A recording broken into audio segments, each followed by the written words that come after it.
Mestinya di gedung-gedung pertunjukan itu sudah mempertimbangkan secara matang bahwa jarak titik lampu dengan bar lampu ini cukup oke, cukup pas. Jadi tidak terlalu pendek dan juga tidak terlalu tinggi. Nah, itu kemudian mestinya akan berkaitan dengan jenis-jenis lampu yang ada di sana. Ada jenis-jenis lampu yang kemudian dia memang titik fokusnya harus diletakkan agak jauh. Nah, itu memang kemudian titik-titik lampunya tidak, ketika ditaruh di atas ini misalnya, ini menjadi tidak pas.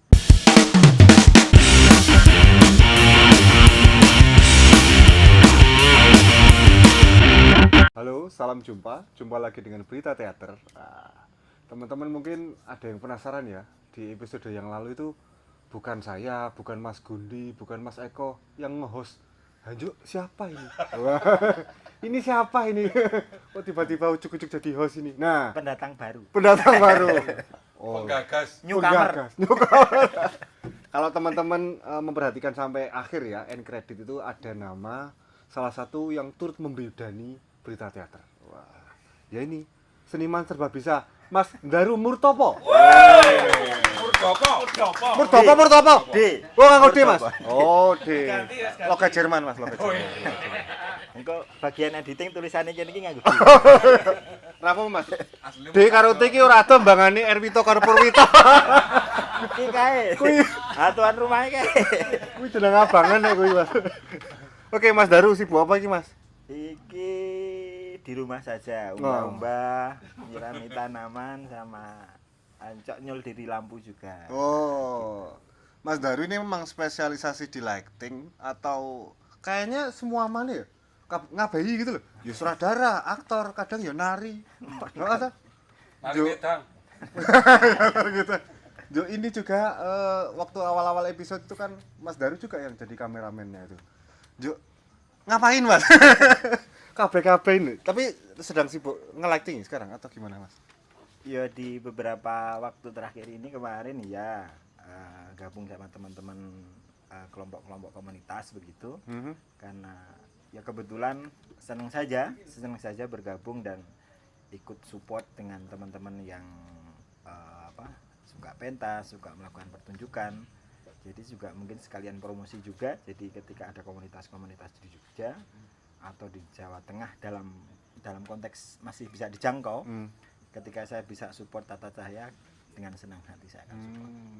Mantap sekali. Nah, Mas Daru itu memang maksudnya belajar lighting, teater itu memang dulu kuliah teater atau komunitas, Mas? Kalau awalnya itu karena sebenarnya bagian dari kegiatan mahasiswa saja belajar di teater itu, karena ketika saya pernah belajar di UNY, kemudian di sana ada unit kegiatan teater begitu. Unsrat. Oh, oke. Ya, Unsrat. Kemudian saya ikut bergabung di sana. Ya seperti teman-teman yang bergabung di Unsrat yang lain juga. Kemudian belajar tentang teater, belajar tentang sastra, artistik begitu. Nah, ya dilalah saja. Kemudian yo sitik-sitik melu grup-grup nenggon teater, nenggon keaktoran, melu grup-grup nenggon wilayah Tata Cahaya begitu, melu gulungi kabel terus nyambungi iki begitu. Kenapa Mas seneng Tata Cahaya? Ini juga pertanyaan mungkin pernah kami ajukan ya ke teman-teman seperti Ciu atau Sohib. Nah, kenapa Tata Cahaya, Mas? Ya mungkin awalnya waktu itu karena di komunitas kami itu ada program reguler untuk pentas produksi. Artinya ada semua aspek baik tentang keproduksian maupun artistik itu kan kemudian berjalan beriringan. Ketika kemudian wilayah artistik itu juga berjalan, sambil berjalan proses latihan itu kadang saat setting ruang, saat setting tempat latihan, ketika sudah membutuhkan tata cahaya, yo Mas, apa? Yo siapa sing selo karo masang lampu begitu. Akhirnya yo melu-melu karena ada kakak tingkat, kakak senior yang kemudian juga sudah mulai duluan, kemudian sajake yo ming ndelok kira-kira kae nek sirahe rada binju sithik ya yo nek nang lighting cocok ya mungkin seperti itu. Kowe melu nggulungi kabel, kowe melu nyambungi iki seperti itu. Kowe ora wedi kesetrum to. Ya wedi jane, Mas. Jane ya wedi. Cuman kemudian ketika oh ya tak melu sinau juga. Waktu itu kemudian kebetulan juga pernah punya pengalaman dengan Mas Putut almarhum. Jadi ketika saya awal belajar tentang tata cahaya itu kebetulan langsung dapat pengalaman karena memang lagi sinau betul. Jadi grogi ki mesti. Jadi kebetulan waktu itu terus sebenarnya ketika ada salah satu kelompok di Jogja ada roadshow pertunjukan orang-orang yang bergegas judulnya waktu itu ke 6 kota. Sebenarnya senior saya yang harus maju, cuman karena tidak bisa, ruwes kowe wae begitu. Ya wis saya ikut mancal. Ya kemudian salah satunya adalah Mas Putut yang kemudian memberikan asupan-asupan dan memberikan pengalaman artistik tata cahaya kepada saya. Apa sih Mas asike ngelamponi ini apa? Tata cahaya ini apa asiknya? Ya karena saya seneng kemudian kalau dikaitkan dengan apa ya, ya pertunjukan apapun itu, teater, tari maupun musik begitu. Ya bagian unsur, salah satu unsur yang penting untuk pendukung pertunjukan. Jadi ya sederhananya mestine yo ben pemainnya dadi ketok. Pemainnya dadi ketok, setnya menjadi kelihatan, ruangnya menjadi terbentuk, kemudian barangkali juga sampai pada wilayah dimensi pada tata panggungnya itu kemudian juga muncul, kira-kira begitu. Nah, memang juga ketika kemudian mempelajari lebih dalam, ternyata kalau bagi saya menarik dan masih butuh banyak referensi tambahan lagi yang harus saya baca. Saya dapatkan dari teman-teman yang lebih banyak punya pengalaman atau barangkali dalam momen-momen tertentu ketika ada workshop yang saya bisa ikuti, ya tertarik saja untuk mengikuti itu untuk menambah pengalaman saya dan materi yang bisa saya kembangkan dan kemudian nanti juga bisa saya bagikan ke yang lain juga. Begitu. Nah, kalau Mas Daru sendiri biasanya ketika bekerja dengan sebuah proyek gitu ya, jenengan lebih memilih diberikan ruang sebebas-bebasnya atau ya mengikuti apapun keinginan sutradara? Kan ada yang tipikal lighting terserah kamu seperti gimana, atau juga ya apapun minta sutradara ya aku nurut gitu. Nah, jenengan gimana Mas enaknya biasanya? Kalau saya yang kemudian ikut dalam sebuah proyek tertentu, mestinya juga ikut alurnya sutradara dan produser atau tim pro-nya, kira-kira konsepnya mau seperti apa. Cuman memang selama proses perjalanan saya mengikuti komunitas ataupun kemudian bersinggungan dengan kelompok-kelompok yang di wilayah pertunjukan itu, tidak banyak sutradara ketika mengkonsep sebuah pertunjukan itu sampai pada wilayah tata cahayanya. Maaf mungkin dalam tanda petik materi tentang wilayah itu mungkin belum begitu menguasai atau belum begitu memahami. Jadi banyak dan yang rata-rata pokoknya aku manut wae ru. Kok kapak kayak nganggo ublik ya ora apa-apa.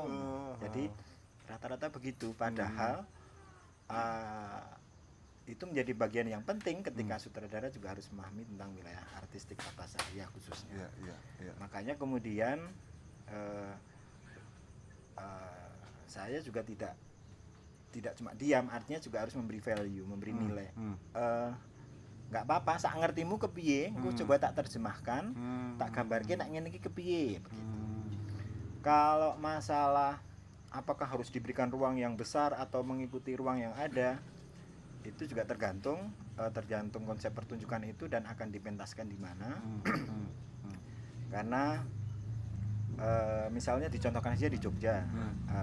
Di Jogja ada banyak ruang yang sangat representatif atau tempat-tempat atau gedung pertunjukan yang representatif sudah termasuk sistem tata cahayanya bagus begitu. Ada di Taman Budaya, ada di P4TK Seni Budaya. Wih, itu ya saiki dadi apa? Bibi apa kuwi, Mas?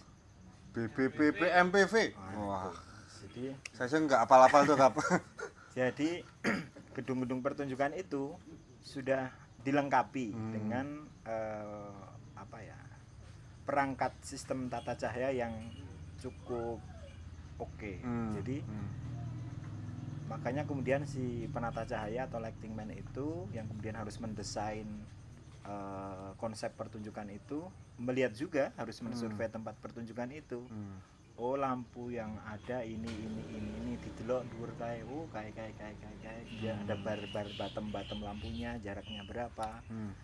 Kira-kira kemudian mempertimbangkan tinggi dasar panggung ini dengan sampai bar lampu itu berapa tingginya. Mestinya di gedung-gedung pertunjukan itu sudah mempertimbangkan secara matang bahwa jarak titik lampu dengan bar lampu ini cukup oke, cukup pas, jadi tidak terlalu pendek dan juga tidak terlalu tinggi. Nah, itu kemudian mestinya akan berkaitan dengan jenis-jenis lampu yang ada di sana. Ada jenis-jenis lampu yang kemudian dia memang titik fokusnya harus diletakkan agak jauh. Nah, itu memang kemudian titik-titik lampunya tidak, ketika ditaruh di atas ini misalnya, ini menjadi tidak pas. Fokus dan pendar lampunya ini menjadi kurang maksimal, kurang ideal ketika tidak diletakkan pada tempat semestinya atau sampai pada misalnya sudut semestinya juga. Kira-kira begitu. Oke. Nah, nek jenengan sendiri kalau pakai mixer itu jenengan kan ada istilahnya mixer digital sama analog, Mas. Jenengan lebih nyaman yang mana, Mas? Kalau saya pakai dua-duanya oke, cuman kalau dalam pertunjukan tari maupun teater, pengalaman saya lebih menguntungkan dimainkan manual. Oh, yang analog malah ya? Manual itu maksudnya tidak direkod. Tidak record. Ya, karena itu berkaitan dengan disiplinnya aktor maupun penari. Nanti kalau sudah saya program, ini akan bergerak ke sana, berganti merah sekian detik. Nah, kalau aktor atau penarinya tidak konsekuen, luput, tidak kena pada titik cahaya yang diharapkan. Apalagi yang senangannya improvisasi itu ya. Malah lebih nyaman ini ya, Mas. Iya, Berarti. iya. Karena mungkin kebiasaan ini ya bekerja dengan aktor-aktor yang memang mereka terbiasa untuk tidak selalu rigid dengan konsepnya itu, atau gimana, Mas? Atau kenyamanan aja dengan fleksibilitas gitu. Karena juga jarang komunitas ataupun grup tertentu yang kemudian memang patuh. Iki oke, dari awal kita sepakati, karena belum pernah, atau mungkin ini bisa juga dieksperimenkan nanti lewat TBR misalnya. Oke. Misalnya ya, ini semua sesuk tak rekod ke kabeh. Jadi ming tak tinggal udut. Jadi tak play, tak tinggal udut, main begitu. Jadi ini akan yang nyala ini akan bergeser ke sini, kemudian membuat suasananya seperti ini, ambiennya seperti ini.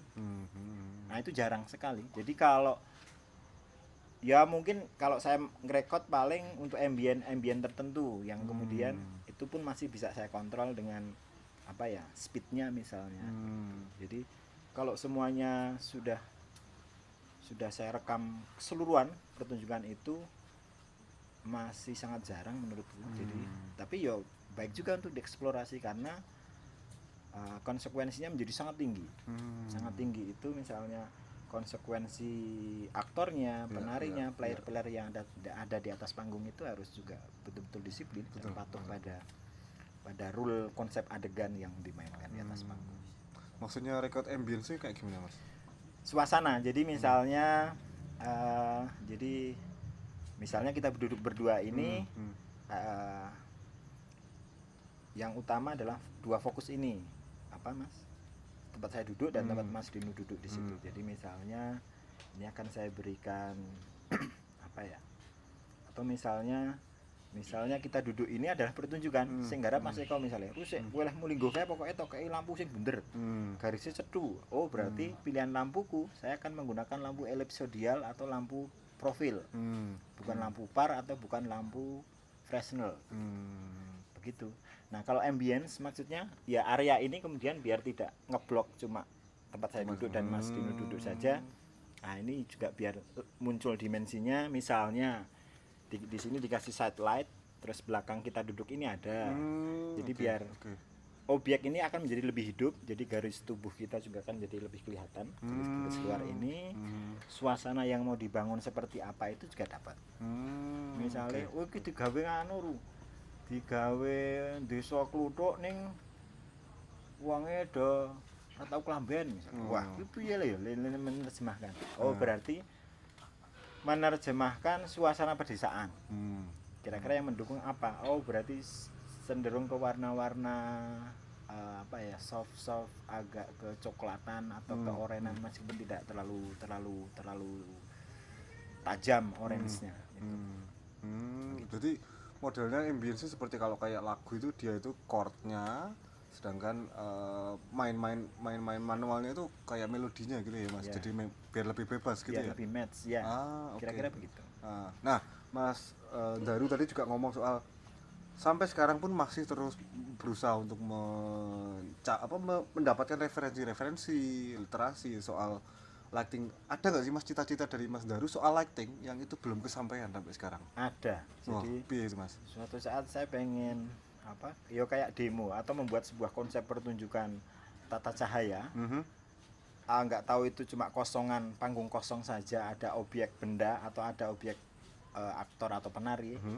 Kosong pun tidak apa-apa, cuman saya mengkonsep misalnya kalau mungkin di beberapa luar negeri itu juga membuat light show ya begitu. Jadi ada kombinasi banyak lampu, misalnya ada lampu moving beam, ada lampu parlet, lampu Fresnel, lampu ya jenis-jenis lampu itu dimainkan dengan misalnya akan saya kolaborasikan dengan musik misalnya. Misalnya kebetulan ada salah satu teman yang bisa saya ajak untuk berkolaborasi membuat konsep. Saya akan mendemokan sebuah konsep tata cahaya misalnya. Dan dia mau untuk diajak apa ya? Yos karo aku Mas rapopo. Siap wis. Ora bayaran rapopo. Wah, seneng banget toh saya. Itu. Jadi suatu saat pengen seperti itu. Jadi entah kapan atau harus kosongan atau harus dengan aktor, bagi saya tidak masalah, tapi suatu saat harus dicoba. Harus dicoba. Tapi menarik juga, kayaknya belum pernah ada kok ya lihat. Atau pernah ada di Jogja ini? Di Jogja di mana ya? Sepertinya belum ada ya Mas. Jadi Yang masih hanya lampu tok gitu belum ada belum. ya Mas. Jadi masih konteks dalam bentuk pertunjukan, meskipun kemudian juga konsep tata cahayanya sudah dibikin wah begitu. Cuman tajuknya masih pentas apa begitu. Wah, menarik tuh Mbok. Diwujudke Mas. Ya nanti tak ngetik produser berita teater ini biar aku esuk nang lurung wae digawe. Oh iya. Boleh itu. Nah, itu monggo wah, menarik juga ya karena memang kebanyakan mungkin tidak banyak orang yang ini paham ya Mas seberapa penting tata cahaya itu. Dia tidak sekadar menerangi loh sebenarnya Mas.